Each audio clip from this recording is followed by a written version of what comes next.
கோவையில் பட்டப்பகலில் வீட்டுக்குள் சாதாரணமாக சென்று செல்போன்களை திருடிச் சென்ற மர்ம நபரின் சிசிடிவி காட்சிகள். காவல்துறையினர் வழக்கு பதிவு செய்து விசாரணை.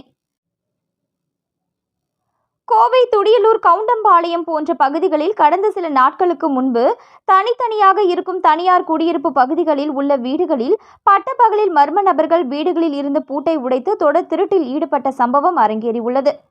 இதனை அடுத்து காவல்துறையினர் தனிப்படைகள் அமைத்து தீவிர தேடுதல் வேட்டைக்கு பின்பு பல்வேறு மாவட்ட மாநிலங்களைச் சேர்ந்த கொள்ளையில் ஈடுபட்ட மர்ம நபர் அவர்களை கைது செய்து சிறையில் அடைத்துள்ளனர்.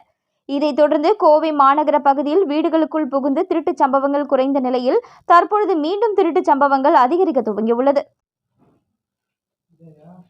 இந்த நிலையில் கோவை கவுண்டம்பாளையம் பகுதியில் உள்ள பேங்க் ரோடு வீதியில் பட்டப்பகலில் சக்திதாசன் என்பவர் வீட்டிலும் மற்றும் அருகே உள்ள மற்றொருவர் வீட்டிலும் அவர்கள் வைத்திருந்த செல்போன்களை மர்ம நபர் சாதாரணமாக சென்று திருடிச் சென்றுள்ளனர்.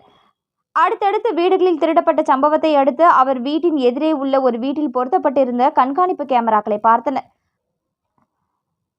அதில் மர்ம நபர் ஒருவர் சாதாரணமாக வீதியில் நடந்து செல்வது போன்று நோட்டமிட்டு பின்னர் மீண்டும் திரும்ப வந்து காம்பவுண்டுக்குள் வந்து செல்லும் காட்சிகள் பதிவாகியுள்ளது.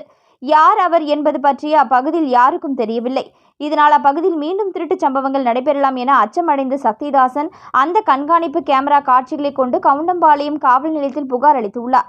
புகாரின் பேரில் காவல்துறையினர் வழக்கு பதிவு செய்து விசாரணை நடத்தி வருகின்றனர்.